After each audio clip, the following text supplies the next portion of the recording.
మిత్రులకు నమస్కారం. ఒక అమ్మాయి మారుమూల గ్రామంలో ఒక నిరుపేద కుటుంబంలో జన్మించింది.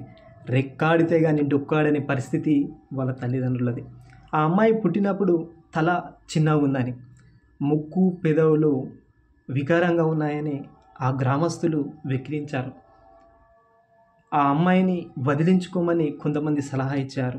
మరికొంతమంది ఆ అమ్మాయిని అనాథాశ్రమంలో చేర్పించమని సలహా ఇచ్చారు. కానీ ఆ అమ్మాయిని కన్న తల్లి, కన్న పేగు ఆ అమ్మాయిని కంటికి రెప్పలా కాపాడుకుంది.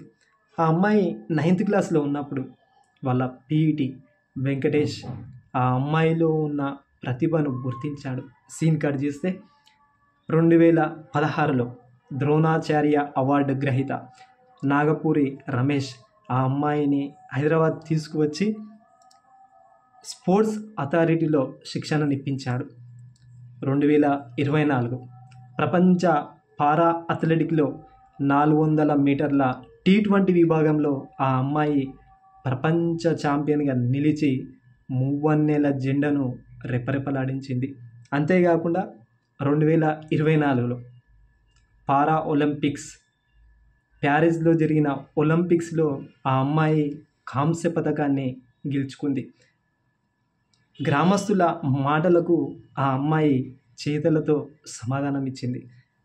ఎవరైతే విమర్శించారో వాళ్ళు ఇప్పుడు అభినందిస్తున్నారు.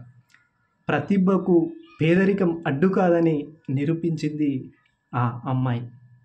ఎవరైతే అవమానించారో వాళ్ళే అభినందిస్తున్నారు. అవమానించిన వాళ్ళే అభిమానులయ్యారు. ఎగతాళి చేసిన వాళ్ళే ఎత్తేస్తున్నారు ఆకాశానికి తమ పొగడ్తలతో. ఇంతకీ ఆ అమ్మాయి ఎవరనే కదా. తెలంగాణ రాష్ట్రం వరంగల్ జిల్లా పర్వతగిరి మండలం కల్లెడ గ్రామానికి చెందిన దీప్తి జీవన్జీ అనే అమ్మాయి.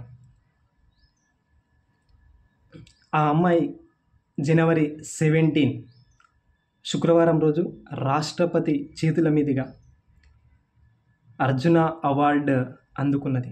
తన ప్రతిభను గుర్తించి భారత ప్రభుత్వం ఆ అమ్మాయికి అర్జున అవార్డు అందించింది.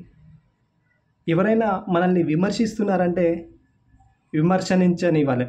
ఎందుకు అంటే విమర్శకులు మన అభివృద్ధికి ఇండైరెక్ట్గా, పరోక్షంగా కారకులు. So salute to Deepthi Jeevanji. Thank you.